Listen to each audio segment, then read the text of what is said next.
ومن احسن قولا ممن دعا الی اللہ، قول کے اعتبار سے اس شخص سے بہتر کون ہو سکتا ہے جو اللہ کی طرف بلائے۔ الحمدللہ رب العالمین والصلاة والسلام علی سید المرسلین وعلی آلہ وصحبہ اجمعین۔ اللہ سبحانہ و تعالیٰ نے انسان کی ہدایت کے لیے مختلف زمانوں میں مختلف انبیاء اور مختلف رسول بھیجے، لیکن ان کی تعلیمات کو بگاڑا گیا، کتابوں میں تحریف کی گئی۔ بالآخر اللہ سبحانہ و تعالیٰ نے آخری رسول محمد صلی اللہ علیہ وسلم کو مبعوث فرمایا، اور پھر یہ ضمانت اور یہ گارنٹی دی، اِنَّا نَحْنُ نَزَّلْنَا الذِّكْرَ وَإِنَّا لَهُ لَحَافِظُونَ، بلا شبہ ہم نے یہ ذکر نازل کیا ہے اور ہم اس کی حفاظت کریں گے۔ عام طور پر لوگوں میں یہ غلط فہمی پائی جاتی ہے کہ یہاں الذکر سے مراد صرف قرآن مجید ہے اور اللہ تعالیٰ نے صرف قرآن مجید کی حفاظت کی بات کی ہے، لیکن یہاں کتاب کے بجائے ذکر کہا گیا، اور ذکر سے مراد قرآن مجید بھی ہے اور نبی کریم صلی اللہ علیہ وسلم کی احادیث اور آپ کی سیرت بھی ہے۔ تو اس سلسلے میں اس امت نے نہ صرف یہ کہ قرآن مجید کو اپنے سینوں میں محفوظ کیا اور تواتر کے ساتھ محفوظ کیا، اور آج بھی دنیا میں لاکھوں کی تعداد میں ہر ملک کے اندر حفاظ پائے جاتے ہیں، اور بعین ہی اسی طرح اس امت کے محدثین نے نبی کریم صلی اللہ علیہ وسلم کی سیرت کو اور آپ کی احادیث کو محفوظ کیا۔ یعنی یہ محدثین صحابہ میں موجود تھے، تابعین میں موجود تھے، تبع تابعین میں موجود تھے، اور بعد میں پھر اس کی باضابطہ تدوین ہوئی، اور بعد میں باضابطہ اس کی تدوین ہوئی، اور پھر یہ کہ اس کو کتابی شکل دی گئی، اور پھر اس علم کی ترقی ہوئی، اور ہر آمیزش کو، ہر ملاوٹ کو دور کر کے صحیح احادیث کو ضعیف احادیث سے، جھوٹی حدیثوں سے، من گھڑت احادیث سے الگ، ممیز اور ممتاز کیا گیا۔ تو علم حدیث کے سلسلے میں اس ناچیز نے، یعنی خلیل الرحمن چشتی نے ایک کتاب مرتب کی، حدیث کی اہمیت اور ضرورت، اور اللہ تعالیٰ کے فضل و کرم سے اس کتاب کو بڑی مقبولیت حاصل ہوئی، اور یہ کئی اداروں کے نصاب میں شامل کی گئی یہ کتاب، اور اس کا انگریزی میں بھی ترجمہ ہوا اور سندھی زبان میں بھی ترجمہ ہوا، اور یہ مختلف کورسز کے نصاب میں شامل ہوئی، ایم اے کے نصاب میں شامل ہوئی، الحمدللہ علی ذالک۔ اس کتاب میں نے 16 ابواب رکھے ہیں، اور حدیث اور علم حدیث کے مختلف پہلوؤں کو آسان زبان میں سمجھانے کی کوشش کی ہے۔ چونکہ یہ علم ایک مشکل علم ہے، اس لیے حدیث کے ایک ابتدائی طالب علم کو بڑی دشواریاں پیش آتی ہیں، اور بڑی کتابوں کو پڑھنے سے پہلے یہ بنیادی معلومات کا ہونا ضروری ہے، اور بنیادی چیزوں کو سمجھنا ضروری ہے، اور اس کے بعد پھر وہ اگلے مراحل طے کر سکتا ہے۔ تو اس سلسلے میں آج سب سے پہلے میں بات کروں گا پہلے باب کی، حدیث کا دائرہ کار۔ حدیث کا دائرہ کار کہ عام طور پر یہ سمجھا جاتا ہے کہ سنت یا حدیث سے مراد ہم یہ سمجھتے ہیں کہ سیدھے ہاتھ سے کھانا سنت ہے، اور ہر کام میں سیدھی چیز کو ملحوظ رکھنا سنت ہے، اور میٹھا کھانا سنت ہے، وغیرہ وغیرہ۔ لیکن ہم یہ بتانا چاہتے ہیں کہ حدیث اور سنت کا دائرہ کار نہ صرف ذاتی زندگی میں ہے، بلکہ اجتماعی زندگی میں بھی ہے۔ اس کا تعلق معاشرت سے ہے، معیشت سے ہے، حکومت سے ہے، سیاست سے ہے، اور یہ بات ہم بتانا چاہتے ہیں، بہت اہم بات جو نوٹ کرنے کے قابل ہے، کہ قرآن مجید کی صرف ایک آیت سے پورے قرآن کو الگ کر کے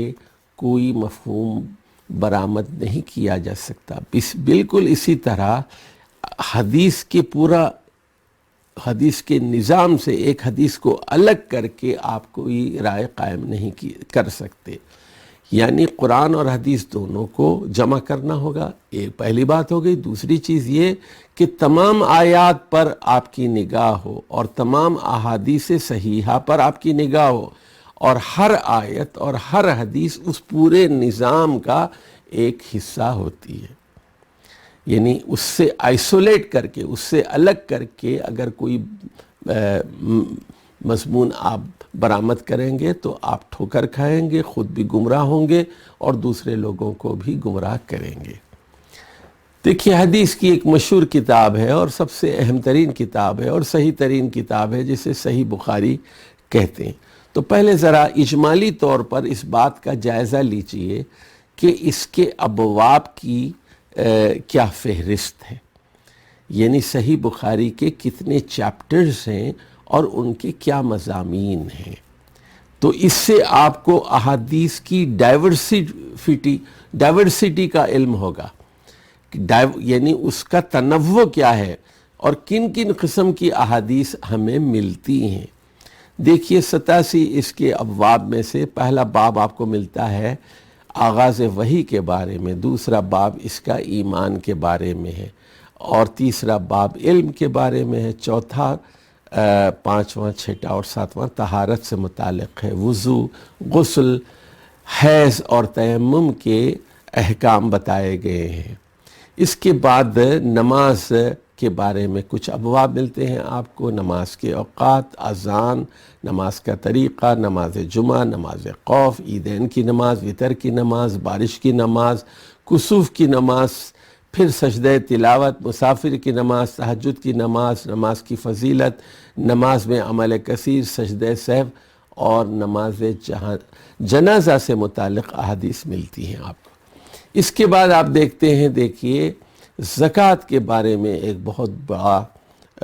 حصہ آپ کو صحیح بخاری ملتا ہے۔ اس کے بعد حج کے بارے میں آپ کو احکام ملتے ہیں، عمرے کے بارے میں اور حصر کے بارے میں، حج میں شکار اور مدینے کی فضیلت۔ اس کے بعد ابواب ہیں روزے کے بارے میں، نماز تراویح اور شب قدر اور اعتکاف کے بارے میں۔ اس کے بعد آپ دیکھتے ہیں کہ معاملات کی احادیث لائی گئی ہیں، خرید و فروخت کے اور بیع سلم کے بارے میں اور شفع کے بارے میں، کرایہ داری کے بارے میں، حوالات، کفالت اور وکالت کے بارے میں۔ پھر آپ کو احادیث ملتی ہیں مزارعت کے بارے میں، زراعت اور بٹائی اور مساقات، اور پھر قرض اور نزاع اور لقطہ، گری پڑی چیز اور ظلم اور غصب کے بارے میں احادیث آپ کو صحیح بخاری میں ملتی ہیں۔ اس کے بعد آپ دیکھتے ہیں کہ اس کے بعد شراکت کے بارے میں ابواب ملتے ہیں کہ پارٹنرشپ آپ کرتے ہیں تو اس سلسلے میں نبی کریم صلی اللہ علیہ وسلم کے کیا فرامین ہیں۔ رہن کے بارے میں احادیث، اور عتق اور کتابت، مکاتبت کے بارے میں احادیث کہ غلام کو آزاد کرنے کے سلسلے میں اگر آپ کوئی ایگریمنٹ کرتے ہیں۔ اسی طرح ہبہ، گفٹ کرنے کے بارے میں بھی آپ کو احادیث ملتی ہے، ایک پورا باب اس سلسلے میں۔ گواہیوں اور شہادات کے بارے میں، صلح کے بارے میں اور شروط کے بارے میں، پھر وصیت، ول کے بارے میں احادیث آپ کو ملتی ہیں۔ پھر آپ کو جہاد سے متعلق احادیث ملتی ہیں، اور خمس یعنی مال غنیمت کا 20% حصہ، اس کے کیا احکام ہے، اور جزیہ، اسلامی حکومت غیر مسلموں پر جو ٹیکس لگاتی ہے اور ان کو جو تحفظ فراہم کرتی ہے، اس کے بارے میں احادیث آپ کو ملتی۔ پھر کتاب الانبیاء ہے، اس میں مناقب انبیاء، پھر صحابہ کے مناقب، ان کی فضیلت اور انصاری صحابہ کی فضیلت، پھر غزوات کا بیان ہے، اور کتاب التفسیر ہے، اور قرآن مجید کے فضائل کے بارے میں احادیث آپ کو ملتی ہیں۔ اور اس کے بعد پھر معاشرت کے احکام ملتے ہیں، نکاح کے، طلاق کے، عدت کے، نفقہ کے، اور یہ سب صحیح بخاری کا میں تذکرہ کر رہا ہوں۔ اور پھر آداب میں کھانے کے آداب، عقیقے کے آداب، شکار اور ذبیحہ کے احکام، قربانی کے احکام، پینے کے آداب، بیماری اور علاج کے سلسلے میں احادیث، لباس اور ادب اور اجازت کے بارے میں احادیث ملتی ہیں، اور پھر رقاق اور تقدیر کے بارے میں، دل کو نرم کرنے والی احادیث اور تقدیر پر ایمان کے بارے میں احادیث، ایمان اور نذر، ایمان قسم اور نذر کے بارے میں احکام، اور اسی طرح پھر میراث کے بارے میں احادیث آپ کو ملتی ہیں۔ پھر ایک پورا حصہ آپ کو قضا کے بارے میں یعنی عدالتی نظام کے بارے میں ملتا ہے کہ حدود کیا ہیں اور وہ سزائیں کیا ہیں، کافر اور مرتد محارب لوگوں کے لیے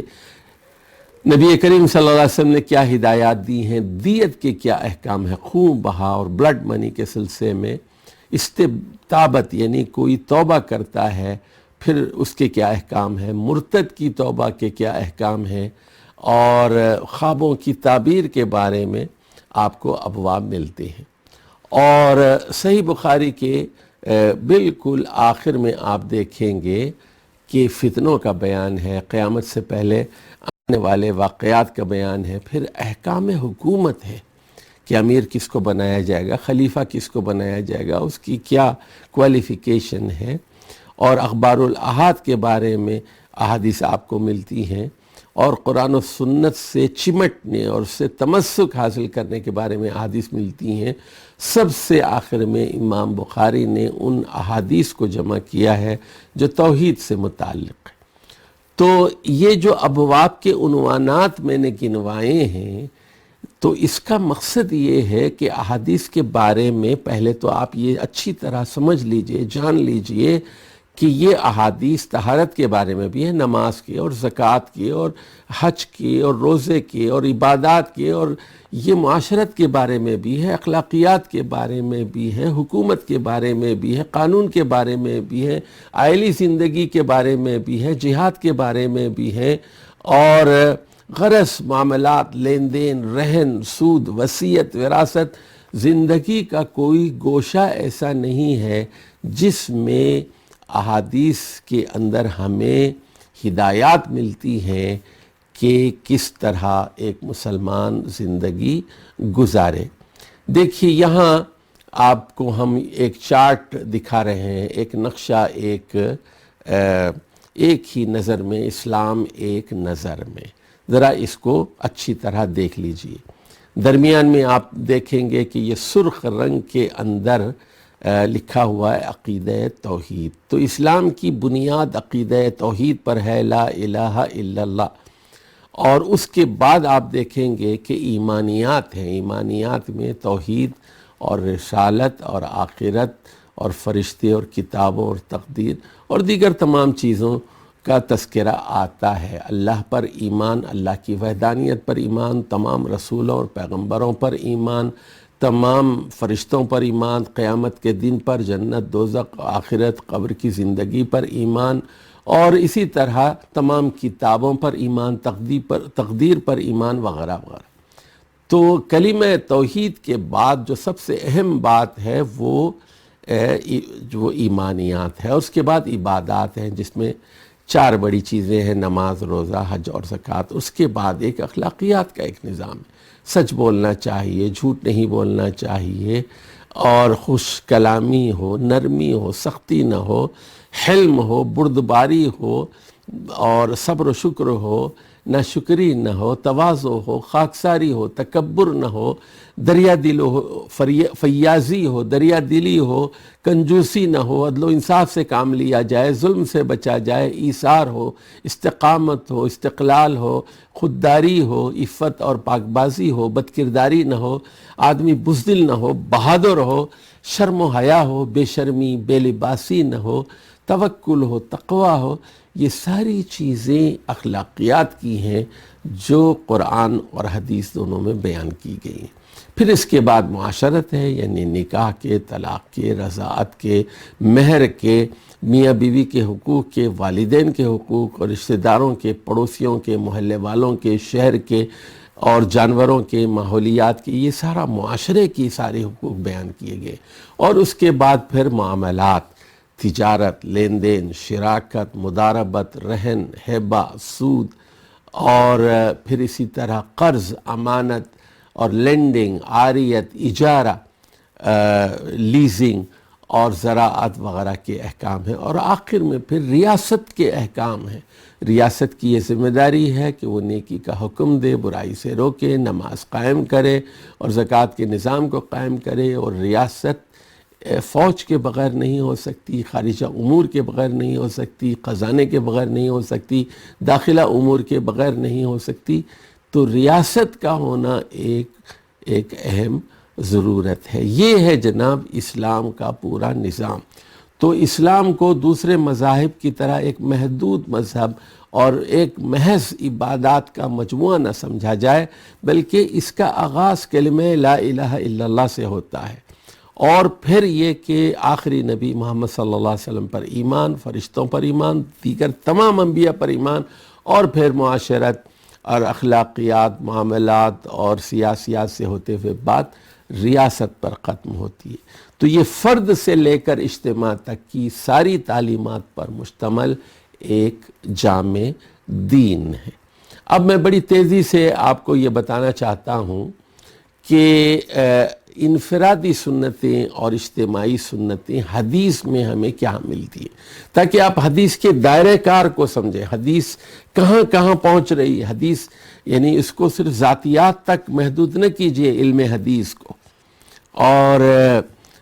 تاکہ اسلام کا ایک جامع تصور آپ کے دماغ میں ہو، خود آپ کی جو پرسنالٹی ہے، شخصیت ہے، وہ اسلام کی جامع تعلیمات میں رنگی جائے۔ آپ کی جو پرسنالٹی ہے وہ ایک ڈائیورسیفائیڈ اور کمپریہنسو پرسنالٹی ہو۔ تو جتنا آپ قرآن کو اپنے اندر جذب کریں گے، جس قدر آپ احادیث کو اپنے اندر سموئیں گے، جس قدر آپ سنت کی پیروی کریں گے، آپ کی شخصیت اتنی ہی جامع اور ہمہ گیر ہوگی۔ مثال کے طور پر صحیح مسلم کی حدیث ہے، کل بھی یمینک، سیدھے ہاتھ سے کھاؤ، تو یہ ایک انفرادی سنت ہے۔ اسی طرح دیکھیے حدیث آتی ہے، لا تقبل صلاۃ بغیر طہور ولا صدقۃ من غلول، کہ طہارت کے بغیر نماز قبول نہیں ہوتی اور حرام مال سے خیرات قبول نہیں کی جاتی۔ تو یہاں بھی دیکھیے طہارت کے سلسلے میں احادیث آ گئی، یہ ہر آدمی کو طہارت حاصل کرنی ہے، ایک انفرادی فعل ہے۔ اور بخاری میں روایت ہے، لولا ان اشق علی امتی لامرتہم بالسواک مع کل صلاۃ، اگر میری امت پر دشواری نہ ہوتی تو میں انہیں ہر نماز کے ساتھ مسواک کرنے کا حکم دیتا۔ اسی طرح دیکھیے رسول اللہ صلی اللہ علیہ وسلم کی سنت ابو داود میں نقل ہوئی ہے، کان النبی صلی اللہ علیہ وسلم اذا حزبہ امر صلی، کہ نبی کریم صلی اللہ علیہ وسلم کو کوئی چیز پریشان کرتی تو آپ فوراً نفل نماز پڑھا کرتے۔ یہ سب انفرادی چیزیں ہیں۔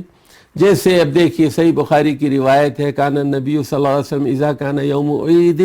قال فطرق، کہ اگر عید کا دن ہوتا تو رسول اللہ صلی اللہ علیہ وسلم راستہ بدل دیتے تھے، یعنی جانے کے لیے الگ راستہ اختیار کرتے اور آنے کے لیے الگ راستہ اختیار کرتے۔ اسی طرح پیر کو اور جمعرات کو نفل روزہ رکھنا رسول اللہ صلی اللہ علیہ وسلم کی سنت ہے۔ یہ سب انفرادی چیزیں ہیں نا۔ کان النبی صلی اللہ علیہ وسلم یصوم الاثنین والخمیس، نسائی کی حدیث ہے۔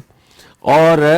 فرمایا رسول اللہ صلی اللہ علیہ وسلم نے کہ ان الشیطان یستحل الطعام الا یذکر اسم اللہ علیہ، شیطان اس کھانے کو حلال سمجھتا ہے جس پر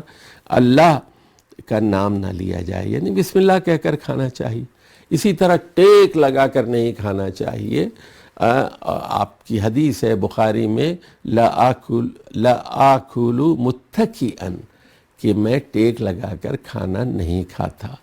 بخاری ہی میں حدیث ہے، دیکھیے، کان رسول اللہ صلی اللہ علیہ وسلم یحب الحلوى والعسل، رسول اللہ صلی اللہ علیہ وسلم میٹھی چیزوں کو پسند کرتے تھے اور شہد کو پسند فرمایا کرتے تھے۔ تو یہ سب چیزیں کیا ہیں؟ یہ انفرادی سنتیں ہیں نا۔ پانی پیتے تھے تو آپ 3 سانسوں میں پیتے تھے۔ اسی طرح دیکھیے صحیح بخاری کی حدیث ہے، من جر ثوبہ خیلا لم ینظر اللہ الیہ یوم القیامہ، جو تکبر سے اپنے لباس کو ٹخنوں سے نیچے لٹکاتا ہے تو قیامت کے دن اللہ تعالیٰ اس کی طرف نہیں دیکھے گا۔ تو ہر اجنبی کو سلام کرنا، جس کو آپ جانتے ہیں نہیں جانتے، یہ بھی ایک سنت ہے۔ چہرے پر ہمیشہ مسکراہٹ بکھیرے رکھنا، یہ بھی سنت ہے۔ عبداللہ بن حارث رضی اللہ تعالیٰ عنہ فرماتے ہیں، ترمذی کی حدیث ہے، ما رأیت احدا اکثر تبسما من رسول اللہ صلی اللہ علیہ وسلم، میں نے کسی شخص کو رسول اللہ صلی اللہ علیہ وسلم سے زیادہ مسکراتے نہیں دیکھا۔ مسکرانا بھی ایک سنت ہے۔ اچھا جی، اب آ جائیے کچھ ہم اجتماعی سنتوں کی بات کرتے ہیں۔ تو ترمذی میں ایک روایت آئی ہے، دیکھیے کہ نبی کریم صلی اللہ علیہ وسلم نے عبداللہ بن رواحہ کو ایک لشکر کے ساتھ جہاد پر جانے کا حکم دیا۔ جمعے کا دن تھا، تو حضرت عبداللہ اور ان کے ساتھی رسول اللہ صلی اللہ علیہ وسلم کے حکم کے مطابق صبح صبح روانہ ہو گئے۔ لیکن خود حضرت عبداللہ بن رواحہ نے سوچا کہ میں جمعے کی نماز نبی کریم صلی اللہ علیہ وسلم کے ساتھ مسجد نبوی میں پڑھنے کے لیے رک جاتا ہوں اور پھر جلدی جلدی آگے لشکر سے جا ملوں گا۔ تو جب رسول اللہ صلی اللہ علیہ وسلم کے ساتھ عبداللہ بن رواحہ رضی اللہ تعالیٰ نے نماز جمعہ ادا کی تو آپ نے دیکھ لیا اور پوچھا کہ تم صبح سویرے لوگوں کے ساتھ نہیں نکلے؟ تو انہوں نے کہا کہ میں نے سوچا جمعے کی نماز پڑھوں اور اس کے بعد نکلوں تاکہ یہ ثواب بھی حاصل ہو جائے۔ تو رسول صلی اللہ علیہ وسلم نے فرمایا، عبداللہ اب اگر دنیا کی ساری دولت بھی خرچ کر دو تو صبح صبح نکلنے والے لوگوں کا درجہ نہیں پا سکو گے۔ لو انفقت ما فی الارض جمیعا ما ادرکت فضل غدوتہم۔ دیکھیے تو یہاں رسول اللہ صلی اللہ علیہ وسلم کی احادیث کی اہمیت سمجھ رہے ہیں کہ لشکر سے نکلنا ہے، جمعے کی نماز کو کہ جمعے کے دن حکم دیا کہ صبح سویرے نکلو، صبح سویرے نکلو۔ تو جمعے کی نماز سے زیادہ پھر وہاں یہ بتایا گیا کہ مسلمانوں کی حفاظت، مسلمانوں کا دفاع، مسلمانوں کے لیے جنگ اور باہر نکلنا یہ زیادہ اہم چیز ہے۔ اب ذرا دیکھیے کہ حلال و حرام میں بھی سنت کا دائرہ کار کیا ہے۔ تو قرآن مجید نے تو کہا نا کہ انما الخمر والمیسر والازلام والانصاب رجس من عمل الشیطان فاجتنبوہ۔ سورہ مائدہ کی آیت نمبر 90 میں شراب کو حرام ٹھہرایا گیا، لیکن رسول اللہ صلی اللہ علیہ وسلم نے اس کی تفصیل بیان کی ہے، ما اسکر کثیرہ فقلیلہ حرام۔ جس چیز کا ما اسکر، کوئی چیز ہو وہ، چاہے وہ شراب ہو، چاہے وہ انگور کی ہو، چاہے وہ کوئی نشہ آور ہو، افیون ہو، گانجا ہو، چرس ہو، آئس ہو، LSD، جو بھی ہو، جس کی کثیر مقدار آپ کو نشے میں مبتلا کرے فقلیلہ حرام، اس کا ایک قطرہ بھی آپ کے لیے حرام ہے۔ تو اسی طرح دیکھیے ہمیں یہ حدیث بھی ملتی ہے کہ حلال و حرام کے اصول ہمیں حدیث میں ملتے ہیں۔ تو نبی کریم صلی اللہ علیہ وسلم نے، ابو داؤد کی حدیث ہے کہ ایک مرتبہ کیا کہ ایک ہاتھ میں ریشم لیا اور ایک ہاتھ میں سونا لیا، اور اس کے بعد لوگوں کو دکھا کر کہا ان ھذین حرام علی ذکور امتی، یہ دونوں چیزیں میری امت کے مردوں کے لیے حرام ہیں۔ خواتین کے لیے سونا جائز ہے، ریشم بھی جائز ہے، لیکن مردوں کے لیے حرام ہے۔ تو آپ کو یہ بتانا مقصود ہے کہ قرآن سے جس طرح حلال و حرام کا ثبوت ملتا ہے، بعینی ہی احادیث سے بھی اس کی سند حاصل ہوتی ہے۔ تو احادیث کو آپ کم تر درجے میں نہ سمجھیں، یہ بھی اللہ تعالیٰ کی طرف سے ایک وحی ہے۔ دیکھیے ابو داؤد میں کتاب الاقدیہ میں حدیث آئی ہے کہ جب دو فریق معاملہ لے کر بیٹھیں تو آپ اس وقت تک فیصلہ نہ کریں جب تک کہ دوسرے آدمی کو اسی طرح نہ سنیں جس طرح آپ نے پہلے آدمی کو سنا ہے۔ مثال کے طور پر آپ کے پاس میاں بیوی کا جھگڑا آتا ہے تو آپ صرف بیوی کی بات کو سن کر فیصلہ کر دیتے ہیں، یا آپ صرف شوہر کی بات کو سن کر فیصلہ کر دیتے ہیں، تو آپ کا فیصلہ غلط ہوگا۔ اس لیے آپ نے فرمایا فَلَا تَقْضِيَنَّ حَتَّى تَسْمَعَ مِنَ الْآخَرِ، اس وقت تک اپنی رائے مت دو، فیصلہ مت کرو جب تک کہ آپ دوسرے فریق کی بات سن نہ لیں۔ قرآن مجید نے کہا کہ چور مرد اور چور عورت کے ہاتھ کاٹو، لیکن حدیث بتاتی ہے کہ چھوٹی چوری پر ہاتھ نہیں کاٹا جائے گا۔ بخاری کی حدیث ہے تُخْطَأُ يَدُ السَّارِقِ فِي رُبْعِ دِینَارٍ، تو ربع دینار سے زیادہ کی چوری پر، سونے کی کرنسی ہے دینار، تو چوتھائی دینار سے زیادہ مالیت کی چوری پر ہاتھ کاٹا جائے گا، چھوٹی موٹی چوری پر ہاتھ نہیں کاٹا جائے گا۔ دیکھیے قانون کے اندر کس طرح احادیث سے وضاحت ہو رہی ہے۔ اسی طرح قانون تعزیرات میں،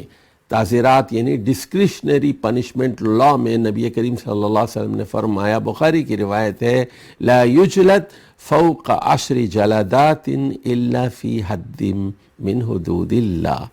کہ اللہ کے حدود کے علاوہ کسی سزا میں 10 کوڑوں سے زیادہ کی سزا نہیں دی جا سکتی۔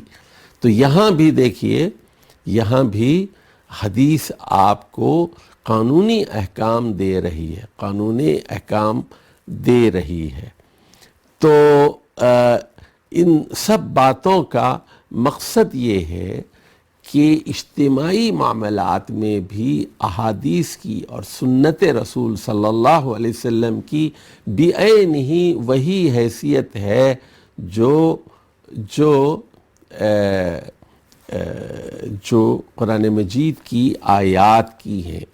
تو دونوں اللہ کی طرف سے وہی ہیں۔ قرآن مجید وحی جلی ہے، اس کے الفاظ اور اس کا مفہوم من جانب اللہ ہے، جبکہ احادیث کا مفہوم من جانب اللہ ہے، اور یہ وحی ہے، یہ وحی خفی ہے، البتہ اس کے الفاظ نبی کریم صلی اللہ علیہ وسلم کے ہیں۔ دیکھیے اسلامی ریاست کے اندر غیر مسلموں کے کیا حقوق ہیں، اس کا ذکر بھی آپ کو احادیث میں ملتا ہے۔ مثال کے طور پر بخاری میں روایت ہے ان رسول اللہ صلی اللہ علیہ وسلم اخذ الجزیہ من مجوسی حجر، کہ حجر کے مجوسیوں سے نبی کریم صلی اللہ علیہ وسلم نے جزیہ وصول کیا۔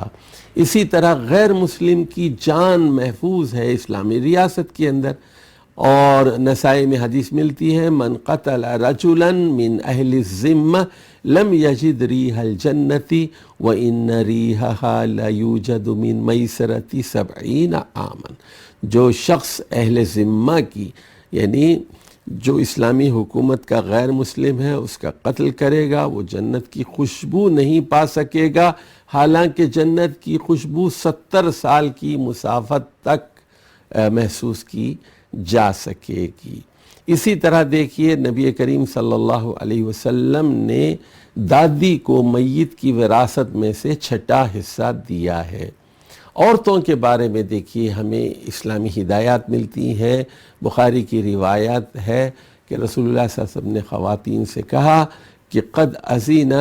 لکن ان تخرجن لحوائجکن، عورتیں اپنی ضروریات کے لیے گھر سے باہر نکل سکتی ہیں، ہاسپٹل جا سکتی ہیں، خرید و فروخت کے لیے جا سکتی ہیں، بچوں کے کپڑوں کے لیے، کھلونوں کے لیے، ضرورت کے سامان کے لیے باہر نکل سکتی ہیں۔ اسی طرح اگر کوئی خاتون مسجد میں نماز پڑھنا چاہتی ہے تو اس کو شوہر منع نہیں کر سکتا۔ صحیح بخاری کی روایت ہے اذا استأذنت امرأة احدکم الی المسجد فلا یمنعها، اگر کوئی خاتون آپ سے مسجد میں جانے کی اجازت طلب کرے تو تم اسے مت روکو۔ تو دیکھ رہے ہیں آپ کی حدیث کا دائرہ کار اجتماعی زندگی میں بھی ہے اور انفرادی زندگی میں بھی ہے، قانونی زندگی میں بھی ہے، حلال و حرام کے دائرے میں بھی ہے۔ غرض علم حدیث کے بغیر اسلام کے بارے میں کوئی قانون نہیں بن سکتا، کوئی اجتماعیت قائم نہیں ہو سکتی۔ یہ دائرہ کار زندگی کے تمام گوشوں پر محیط ہے، اور قرآن اور احادیث، صحیح احادیث دونوں کو جمع کیا جائے گا، اور اس کی روشنی میں آپ کی ذاتی زندگی کے رویے طے ہوں گے، آپ کی اجتماعی زندگی کے رویے طے ہوں گے، آپ کی معاشرت، آپ کے معاملات، آپ کے کاروبار، آپ کے لین دین، آپ کی وصیت، آپ کی وراثت، آپ کی حکومت اور آپ کی ریاست۔ غرض چھوٹے سے لے کے بڑی چیز تک کو سمجھنے کے لیے اللہ کی کتاب قرآن مجید کے علاوہ صحیح اور ثابت شدہ احادیث کو سمجھنا اور اس پر عمل کرنا لازمی اور ضروری ہے۔ والسلام علیکم ورحمۃ اللہ وبرکاتہ۔